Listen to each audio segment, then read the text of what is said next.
किसी किसी में तो पूरी जिंदगी में मेच्योरिटी नहीं आ पाती, ये भी हम देखते हैं। But most of the cases में अगर हम बात करें तो खासकर जो शारीरिक ग्रोथ की बात है, फिजिकल ग्रोथ की बात है, उसमें तो 18 तक ही हमें देखने को मिलती है। मतलब ऐसा तो मैं नहीं देखा कि 9-10 साल में किसी की पूरी फिजिकल ग्रोथ हो गई हो, हाइट पे पहुंच गई हो कोई लड़की या लड़का। शादी के लिए ये जरूरी नहीं है कि मेच्योरिटी अपने उरूज पर पहुंच चुकी हो, यानी बिल्कुल कंप्लीट पहुंच चुकी हो, क्योंकि मर्दों की मेच्योरिटी तो 40 साल की उम्र में जाके अपने उरूज पर पहुंचती है। लड़कियां हमारे दौर में अब 9 या 10 साल या 12 साल की उम्र में मेच्योर नहीं होती हैं, वो देर से होती हैं। तो जब वो मेच्योर हो तभी उनकी शादी करनी चाहिए, इतनी जल्दी नहीं करनी चाहिए।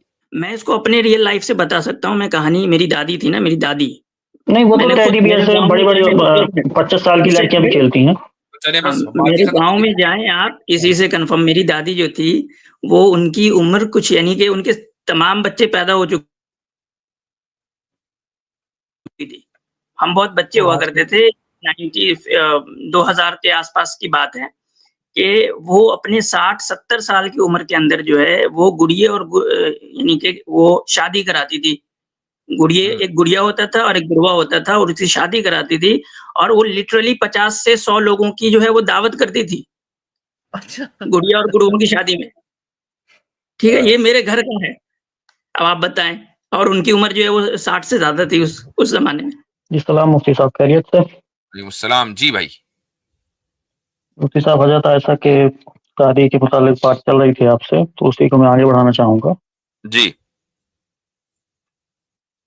जो एज को लेके मुफ्ती साहब है कि 6 और 9 वाला मैटर है, तो उसमें जितने भी साइकोलॉजिस्ट हैं बड़े-बड़े, जैसे जीन पियाजे है और भी साइकोलॉजिस्ट हैं, उन्होंने जितनी भी थ्योरीज़ दी हैं, उन्होंने ये कहा है कि जो किसी भी व्यक्ति में, इंसान में जो डेवलपमेंट होता है, वो कई स्टेजेज़ में होता है। उन्होंने 4 स्टेजेज़ दी हैं, बाकी वाइगॉत्स्की भी है, कोहलरबर्ग भी हैं, तो उन्होंने अलग-अलग स्टेज कहा है, ये 18 तक एज सभी ने रखी है। इसलिए हम देखते हैं कि ज़्यादातर कामों में जैसे ड्राइविंग है या वोटिंग है या मैरिज है, मोस्टली जो कंट्रीज़ हैं, उनमें ये एज 18 रखी गई है, क्योंकि भले ही आपका वैसे आप बायोलॉजिकली आप प्यूबर्टी तक पहुँच जाएँ, लेकिन जो दोनों तरीके से मतलब साइकोलॉजिकल ग्रोथ है, मेंटल ग्रोथ है और कॉग्निटिव ग्रोथ है, ये सभी साइकोलॉजिस्ट इस पे इज़्मा करते हैं कि ये 18 तक होती है मैच्योरिटी और डेवलपमेंट की। 18 तो तक इस पे ये मेच्योरिटी का होना, मेरे भाई ये बताएं कि क्या इसका ताल्लुक हार्मोन से है, या यानी ये फिजियोलॉजिकली है, या ये सोशल कंस्ट्रक्ट है उसकी बुनियाद? नहीं, ये तो जो सभी साइकोलॉजिस्ट मानते हैं उनके बेस पे है, उनकी नहीं, साइकोलॉजिस्ट बहुत सी ऐसी चीजों से भी बहस करते हैं कि जिनका ताल्लुक सोशल कंस्ट्रक्ट से होता है। ठीक है, मिसाल के तौर पर साइकोलॉजी की फील्ड में यह बात भी आती है कि जेंडर 2 हैं या 2 से जायद हैं, और फिर जेंडर फ्लूइडिटी की बात होती है। आप उनसे पूछें कि भाई बायोलॉजी तो इसको सपोर्ट नहीं करती, तो वे कहते हैं कि जेंडर सोशल कंस्ट्रक्ट है। तो इससे क्या साबित हुआ? इससे साबित यह हुआ कि साइकोलॉजी में सिर्फ हार्मोन्स ही की बात नहीं होती है, बल्कि सोशल कंस्ट्रक्ट की बुनियाद पर जो चीजें हमारे मुआशरे में राइज हैं उन पर भी बात होती है। तो मैंने इसीलिए आपसे पूछा कि क्या ये 18 तक मेच्योर हो जाना सोशल कंस्ट्रक्ट का नतीजा है, या इसका ताल्लुक हार्मोनल डेवलपमेंट से है कि अब साइंस ने यह बता दिया कि हार्मोन्स 18 पर मेच्योर होंगे ही होंगे? नहीं, ऐसा नहीं है, किसी-किसी में तो पूरी ज़िंदगी में मैच्योरिटी नहीं आ पाती, ये भी हम देखते हैं। But most of the cases में अगर हम बात करें, तो खासकर जो शारीरिक ग्रोथ की बात है, फिजिकल ग्रोथ की बात है, उसमें तो 18 तक ही हमें देखने को मिलती है। मतलब ऐसा तो मैं नहीं देखा कि 9-10 साल में किसी की पूरी फिजिकल ग्रोथ हो गई हो, हाइट पे पहुंच गई हो कोई लड़की या लड़का। दूसरे ये भी जानना जरूरी है कि शादी के लिए या इसी तरीके से वोट देने के लिए, ड्राइविंग लाइसेंस के लिए, ये क्या जरूरी है कि फिजिकली आप मुकम्मल ग्रो हो चुके हों? इसीलिए मुझे साथ ज़रूरी है, क्योंकि ये जो सारे मैटर्स हैं, ये दूसरों की लाइफ से भी रिलेटेड है। ये केवल अपने से रिलेटेड नहीं है। जैसे ड्राइविंग है, उसमें इसका आप किसी ताल्लुक को आ मेंटल सकते ग्रोथ से है ना, इसका ताल्लुक मेंटल ग्रोथ से है, ना कि जी, जी, फिजिकल। बिल्कुल। मिसाल के तौर पर एक आदमी माजूर है, यानी जिस्मानी एतबार से माजूर जी, है, जी। उसके दोनों हाथ दोनों पैर नहीं है, लेकिन मेंटली मजबूत है, तो क्या वो वोट नहीं दे सकता? नहीं, वो वोट दे सकते हैं। बिल्कुल दे सकता है। तो इसका ताल्लुक फिजिकल ग्रोथ से नहीं है। मेन चीज क्या है? उसका ताल्लुक है मेंटल ग्रोथ से। और मेंटल ग्रोथ किसी भी, और ये डिपेंड करता है कि आप इस टाइम और स्पेस में रह रहे हैं।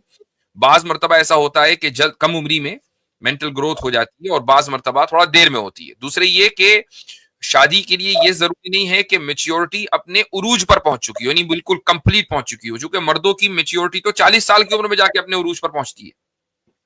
अच्छा मुफ्ती साहब, इसमें एक और बात है कि जब विद टाइम हमारा जो न्यूरो साइंस है वो डेवलप हुआ, तो आज हमारे पास जो रीसेंट स्टडीज हैं वो ये कहती हैं कि आपका जो प्री फ्रंटल कॉर्टेक्स है, यानी वो एरिया ब्रेन का जो डिसीजन मेकिंग में, आपकी इंपल्स कंट्रोल में और आपकी रैशनल थिंकिंग में काम आता है, वो कंटिन्यू करता है डेवलपमेंट 20s से लेकर अर्ली 30s तक। और इसी वजह से जो प्री फ्रंटल कॉर्टेक्स है, इसी को हम बोलते हैं कि जब ये पूरा कंप्लीट हो जाता है तो उस इंसान को फुल मैच्योरिटी आ जाती है कॉग्निटिवली और इमोशनली।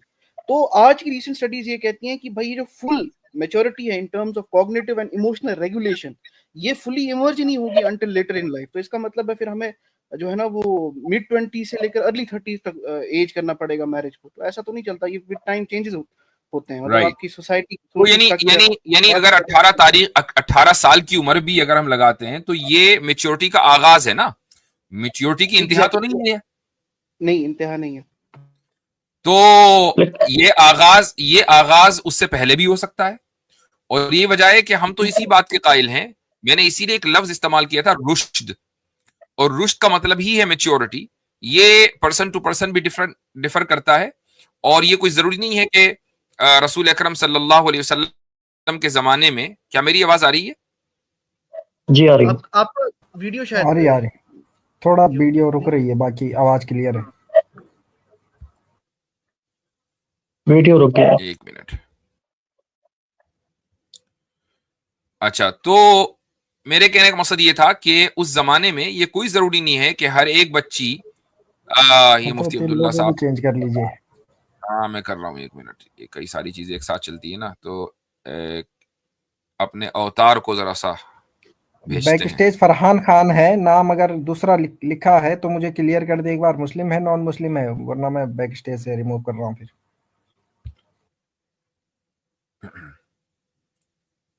जी, तो ये जरूरी नहीं था कि उस जमाने में हर लड़की 9 साल की उम्र में ही मेच्योर हो जाया करती हो। ये पर्सन टू पर्सन डिफर करता है।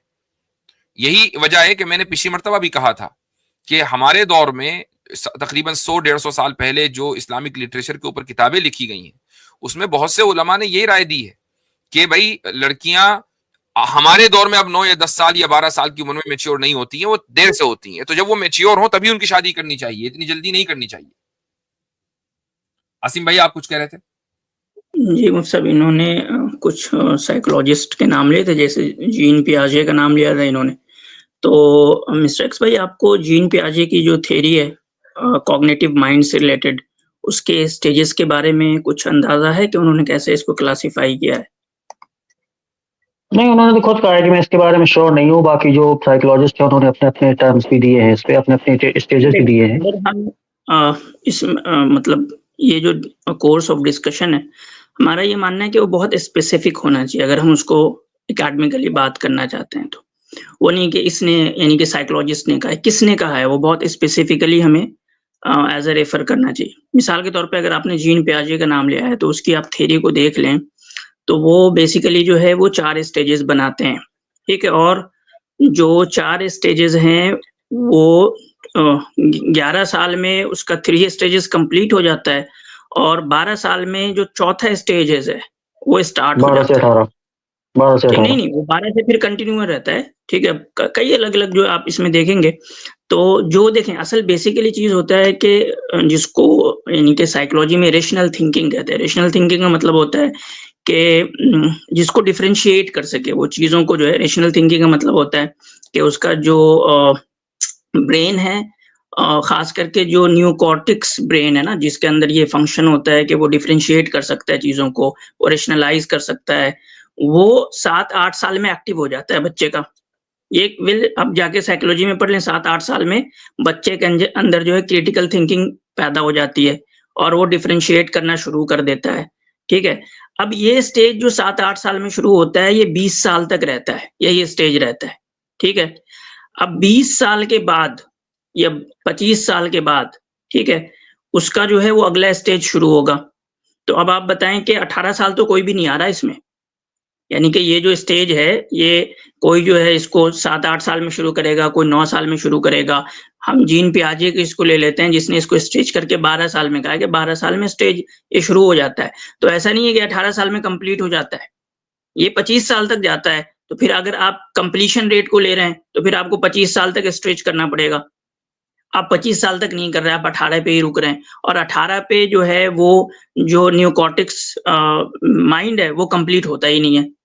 तो आप मतलब किस चीज़ को ले रहे हैं? आपने भी एक आर्बिट्री जो है वो बना लिया, 18 बना लिया, हालाँकि 18 में कंप्लीट नहीं, होता नहीं है। उन्होंने एक चीज़ कही थी कि जो हाइपोथेटिकल डिडक्टिव रीजनिंग है वो 4th स्टेज में ही आती है, और जो ज़्यादातर उनका ये देख लीजिए मिस्टर एक्स साहब, हाइपोथेटिकल डिडक्टिव रीजनिंग 12 साल से शुरू हो रही है आज के दौर में। इसीलिए मैं कह रहा हूं ये सोशल कंस्ट्रक्ट है। हो सकता है कि पर्सन टू पर्सन डिफर करता हो, और पहले जमाने में हाइपोथेटिकल डिडक्टिव रीजनिंग पहले हो जाती हो। आप खुद देखें कि कॉन्क्रीट ऑपरेशनल बच्चा हो जाता है 6 से 12 साल की उम्र में। This child can think logically about concrete objects and can दस add and subtract. The child also understand conversation. ये 6 से 12 साल। उसके बाद formal operational, this the adolescent can reason abstractly and think in hypothetical terms। 12 साल की उम्र में अब हो गया, वो शुरुआत हो गई यहां से। मुझसे और एक मिनट मुफ्ती साहब, और ये जो है, ये डेटा जो है वो मासेस को देख के बनाया जाता है, सैंपल, ठीक है। उसमें हो सकता है कि आपके सैंपल में कुछ 10% बच्चे ऐसे हों जिनका जो 4th स्टेज है वो 10 ही साल में शुरू हो जाए। बिल्कुल ऐसे, इसीलिए मैंने कहा कि डिफर करता है जी। तो ये मिस्टर एक्स भाई, आप जो बता रहे हैं ना 18 साल का, वो कोई भी साइकोलॉजिकली एस्टैब्लिश ही नहीं है। वो 12 साल स्ट्रेच करके आप उसको ले जाएंगे, और वो भी मासेस का है, और उसमें भी 10 साल में आपको बहुत सारे बच्चे मिलेंगे, 10%, 8%, 12%, जो पता चलेगा उनका 10 साल में ही स्टार्ट हो गया, जो 12 साल का जो डिफरेंशिएशन जो स्टेज है। नहीं, हजरत आयशा की कुछ हदीसें हैं वो ऐसी हैं कि जिनमें लगता है कि वो मैच्योर नहीं थी। जैसे मैं 2-3 एग्जांपल जल्दी से दे देता हूँ। जी, आप गुड़िया से खेलने वाली हदीस देंगे? नहीं।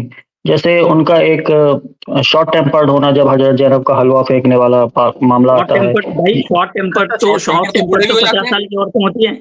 शॉर्ट टेम्पर्ड तो भाई कोई भी 30 साल का आदमी भी हो सकता है। बिल्कुल सही।